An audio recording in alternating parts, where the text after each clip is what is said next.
दर कारक is all 12th house. ये है मेरी वीडियो की पार्ट 2। तो पहले वाली वीडियो में मैंने 7th हाउस तक कवर कर दिया था। आज 8th से स्टार्ट होगा और 12th हाउस तक जाएगा।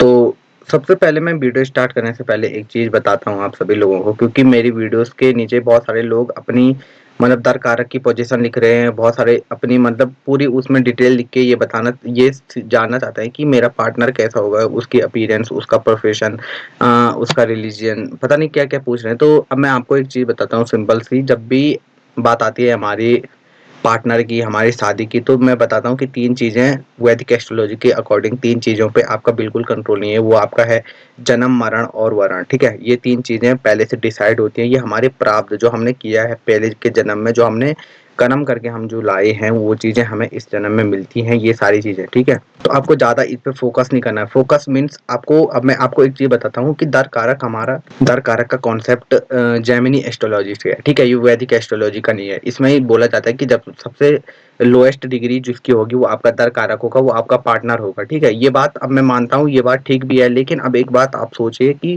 क्योंकि इसकी डिग्री सबसे लोएस्ट है, तो इसकी कमी आपको फुलफिल करेगा आपका पार्टनर, ठीक है? बट अब आपका अब एक ही चीज़ से हम ये चीज़ डिसाइड नहीं कर सकते कि आपका पार्टनर कैसा होगा। सिर्फ दर कारक से ये चीज़ डिसाइड नहीं हो सकती, क्योंकि आपके पार्टनर, आप खुद ही सोचिए कि आपका पार्टनर का भी अपना एक हॉरोस्कोप होगा, उनकी खुद की भी एक पर्सनैलिटी होगी, जो कि उनके हॉरोस्कोप से देखी जाएगी, ठीक है? तो सिर्फ दर कारक के अकॉर्डिंग आपको ये सारी चीज़ें सोचनी नहीं चाहिए। और इसके साथ-साथ मैं बात करूँ कि टाइम हमेशा एक जैसा नहीं रहता। तो आपका पार्टनर की, मान लो किसी के पार्टनर की अगर पर्सनैलिटी बताई जा रही है कि बहुत अच्छी होगी, मतलब हमेशा अच्छा रहेगा, पैसा रहेगा, तो हमेशा हर चीज़ मतलब समान रूप से नहीं चलती है। अप्स एंड डाउन्स लाइफ में चलते रहते हैं। जिस तरीके से दशा महादशा चलती है, अब देखिए हर किसी के हॉरोस्कोप में कारक प्लैनेट होता है, मारक प्लैनेट होता है। जब कारक की दशा आती है तो आदमी बहुत अच्छे तरीके से ग्रोथ पाता है, और जब मारक की दशा आती है तो कहीं न कहीं परेशानियाँ आती है।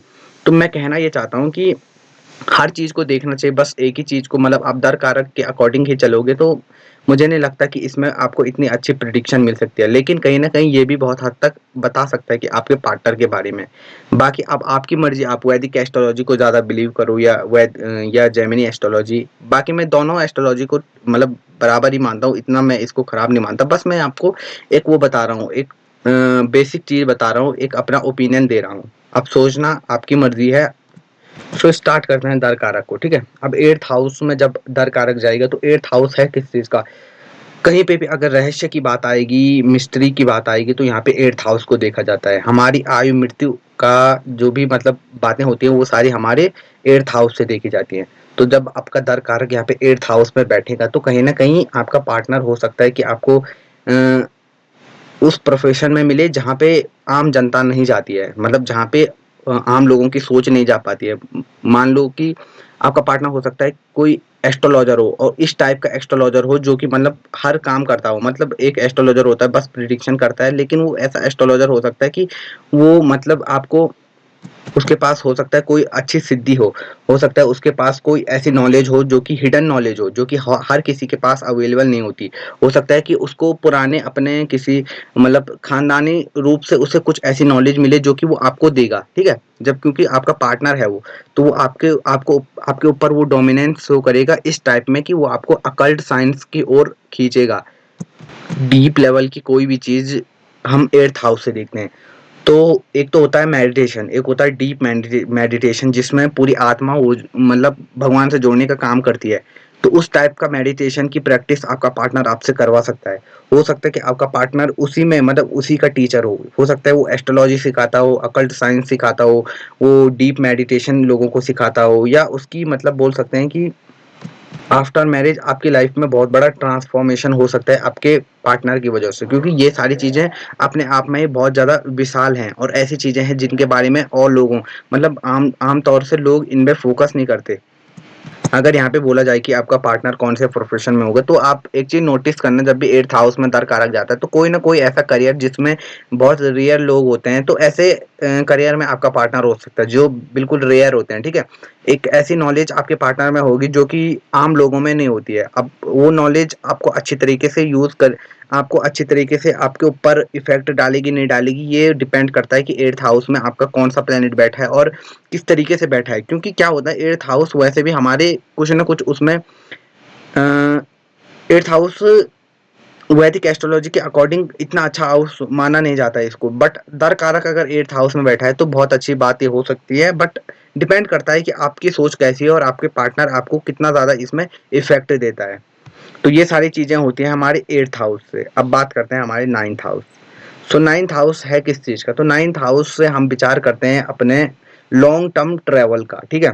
ये हमारे अगर आप देखो काल पुरुष की कुंडली में तो 9th हाउस होता है हमारे गुरु का। हमारा गुरु हमारे भाग्य को भी रिप्रेजेंट करता है, तो कहीं न कहीं हमारे भाग्य के लिए भी 9th हाउस इम्पोर्टेंट होता है। हमारी स्पिरिचुअलिटी के लिए भी 9th हाउस स्ट्रॉन्ग होना ज़रूरी है और माना जाता है कि 9th हाउस से ही स्पिरिचुअल ग्रोथ को देखा जाता है। सो अगर दर कारक आपका 9th हाउस में बैठा है तो कहीं न कहीं आफ्टर मैरिज आप देखोगे कि आपका लक आपके साथ है, ठीक है? आपका भाग्योदय हो रहा है। बहुत सारे लोगों को आपने देखा होगा कि शादी से पहले उनका या किसी मेल का देखा होगा कि शादी से पहले उनके मतलब नौकरी नहीं थी या हो सकता है उनका बिज़नेस उतनी अच्छे से तरीके से चल नहीं रहा था, बट आफ्टर मैरिज बहुत ज़्यादा ग्रोथ मिली उनको। तो वो जो वाइफ़ उनको मिली है वो इस तरीके से मिली है कि क्योंकि उनका दर कारक आके बैठा है 9th हाउस में, भाग्य के भाव में। तो उनका भाग्य उनकी ग्रोथ एकदम से शादी के बाद हुई।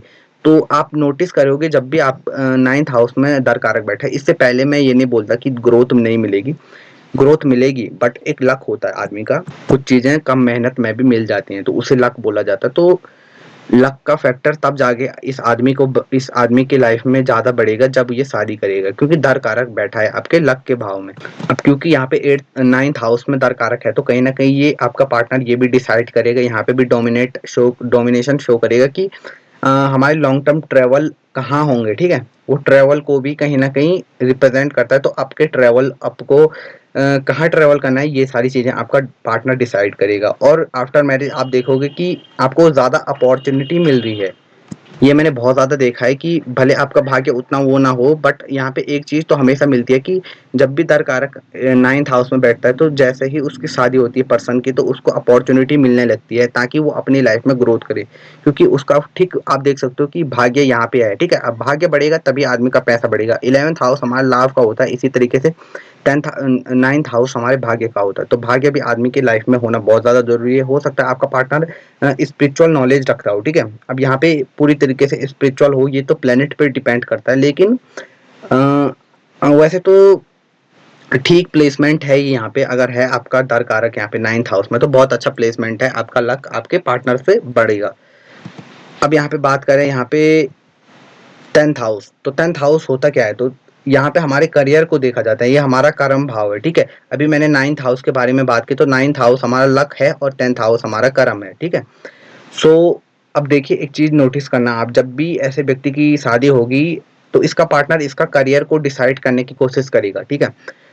अब मान लो किसी फीमेल की चार्ट में दर कारक आगे 10th हाउस में बैठा है तो उसका पार्टनर शादी के बाद हो सकता है कि उसका उसके लिए कुछ मतलब बोले कि तुम ये वाला काम करो या तुम इस फील्ड में जाओ या उसके लिए जॉब ढूंढे, मतलब वो उसके कार्य को रिप्रेजेंट करता है तो उसको कार्य में लगा सकता है उसका पार्टनर या उसको कर्म भाव में जोड़ सकता है, कर्म में जोड़ेगा। तो ये सारा काम यहाँ पे 10th हाउस करता है। आपके करियर का डिसीजन आपका पार्टनर लेगा, तो और अगर अच्छे तरीके से यहाँ पे बैठा हुआ है दर कारक, अगर किसी नेगेटिव इन्फ्लुएंस में नहीं बैठा है तो यहाँ पे मैं मानता हूँ कि बहुत अच्छी पोजीशन है, क्योंकि यहाँ पे जब बैठेगा तो आपका पार्टनर बहुत अच्छे तरीके से करियर में आपको सपोर्ट भी करेगा और आपका करियर ग्रोथ भी करेगा, ठीक है? यहाँ पे करियर में ग्रोथ भी आती है जब 10th में दर कारक बैठता है। बाकी तो ये प्लेसमेंट भी मैं मानता हूँ बहुत अच्छे तरीके से काम करती है, बट मैंने बोला कि डिपेंड करता है कि किस तरीके से प्लेनेट बैठा है आपके हॉरोस्कोप। एक चीज बताना भूल गया कि जब भी 10th में दर कारक आता है तो करियर तो ये डिपेंड करता है, करियर को तो ये डोमिनेट करता ही है, बट इसके साथ साथ ये आपको एडवाइस भी देता है, बहुत बढ़िया एडवाइस आपका पार्टनर देगा आपको। और गुरु जैसा अगर यहाँ पे मतलब गुरु जैसा प्लेनेट अगर दर कारक बन के यहाँ पे बैठा है 10th हाउस में बैठा है तो मैं तो बोलूंगा कि बहुत अच्छे तरीके से ये आपको एडवाइस देगा। अब बहुत सारे लोग सोचेंगे 10th हाउस में गुरु नीच का हो जाता है। हाँ, होता है, लेकिन अब यहाँ पे दर कारक की बात आ रही है, वैदिक एस्ट्रोलॉजी की बात नहीं आ रही। अब दोनों चीज़ों को आप मिला के देखोगे तो कहीं न कहीं प्रॉब्लम आएगी, ठीक है? और और अगर मैं बोलूँ कि 10th हाउस में मैंने गुरु के भी बहुत अच्छे-अच्छे परिणाम देखे हैं, तो ये तो हमारा आउट ऑफ सिलेबस हो गया। तो मैं अभी बता रहा था कि 10th हाउस में यहाँ पे दर कारक की पोज़ीशन बहुत अच्छी है, आपको यहाँ पे भी फ़ायदा उठाना है इस चीज़ का, ठीक है? अब यहाँ पे बात करते हैं 10th से 11th हाउस में जब आपका दर कारक जाता है। अब 11th हाउस हमारे सोशल सर्कल सर्कल का भाव होता है, हमारे लाभ का भाव होता है, हमारी डिज़ायर, हमारी इच्छाओं का। तो इन सारी चीज़ों पे आपका पार्टनर कंट्रोल आपका मतलब इन चीज़ों पे पार्टनर ज़्यादा कंट्रोल करेगा आपका, ठीक है? अब आपका सोशल सर्कल कैसा होगा, आप कैसे लोगों के साथ रहोगे या कैसे लोगों को आप अपना दोस्त बनाओगे, आपकी इवन आपकी इच्छा जो भी आप मतलब अंदर से डिज़ायर करते हो, इसको भी कहीं न कहीं पार्टनर आपकी कंट्रोल करने की कोशिश करेगा।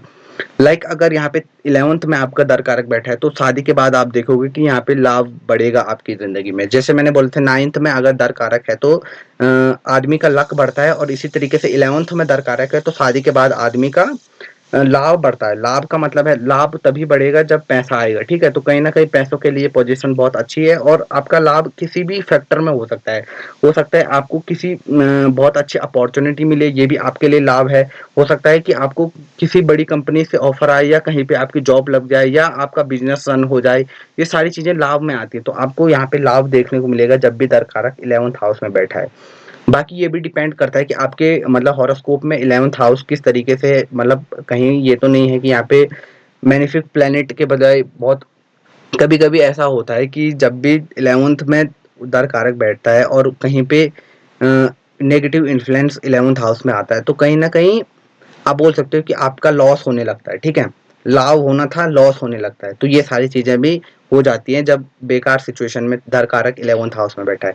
अच्छे सिचुएशन में बैठा है, तो आपको अच्छा लगेगा, आपका पार्टनर आपका सोशल सर्कल को कंट्रोल करे, अच्छे लोगों के साथ आपका पार्टनर आपको बैठने के लिए मजबूर करेगा, बुरी संगत से आपको निकाल देगा, आपका लाभ बढ़ेगा, आपकी मतलब इच्छाएँ ऐसी इच्छाओं को रखेगा जो कि मतलब हाँ, रियल में फुलफ़िल होने के लायक हो, ठीक है? तो आपको फालतू की ओवरथिंकिंग से यहाँ पे आपका पार्टनर बचाने की कोशिश करेगा। तो ये सारी चीज़ें हमारी 11th हाउस से आती हैं।